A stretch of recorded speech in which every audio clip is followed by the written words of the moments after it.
Welcome back. You know, this is an amazing thing to talk about dreams. Thank you for joining me and for just sticking with us on sharing these moments with you. I'm going to jump right in where we left off the previous session. And remember, she kept putting pressure on Joseph day after day. Genesis 39, verse 10, the New Living Translation. And verse 12, it says, she came in and grabbed him by his cloak, demanding, come on, sleep with me. Demanding. I want to just focus on that word a little while. Demanding. You know, it is a thing that if you have financial pressure and or relationship pressure, and you just go about living life, you're going to have pressure. And the reason why there's pressure is because you have energy and you have a certain amount of time and you have responsibilities. And so those things are always going to be in conflict with each other. How do I spend my energy? Where is my next level of responsibility? Those things on their own are demanding. What about now if you've got a dream that you are pursuing? The more you are getting closer to your dream, and in Joseph's case, it seemed like he was getting further away, but all the while, God was working and God was for him, and he didn't feel like he was getting closer, but he was.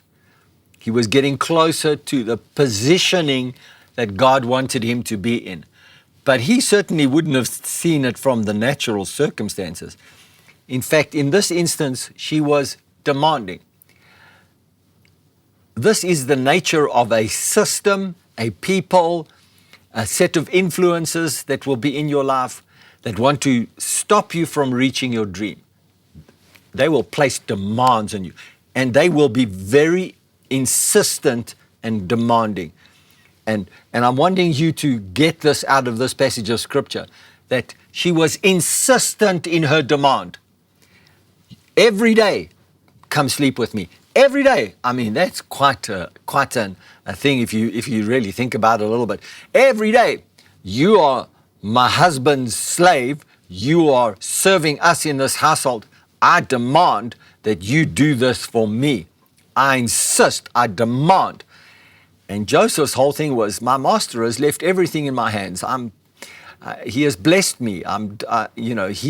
He's good to me, and I'm enjoying the role and all of the responsibilities. And no, I'm not going to do it. And he would flee from her, and he tried to find any which way to not even be around her. But one day, he couldn't avoid it. And so then this situation unfolded. Insistent demand. I know that when you're pressing for a dream, and sometimes just in everyday life, you feel like there are demands that are upon you that are so insistent, they're so noisy, they're so in your face. It's almost like it's reaching out to grab your coat. And you know, the whole intention is, I'm reaching out to grab your coat, to draw you to me because I'm insistent and demanding. And if I can't draw you to me, I'm going to be left with a piece of evidence that can always be held against you. Now, I'm using the word evidence because she used it as evidence to tell her story so that she was vengeful in the way that she approached. And I want to use that same thing with you. Vengeance is something that people will often use. Jealousy, vengeance, envy, all manner of criticisms. People will try and put guilt and shame on you because as they reach out to draw you close because they see your dream creating energy, they see the favor of God on you, the goodness of God on you, the success that God is giving you. They want to draw it close to them. They want a piece of it.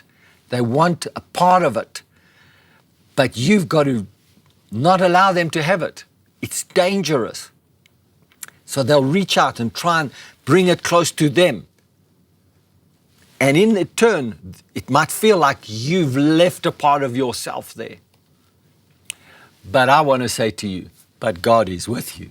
God is always with you. And every time this kind of thing might feel like, oh yes, this is what's happening to me in my life, you're going to need to recognize God is with me. The end is not yet. The dream is not yet fulfilled. God is with me.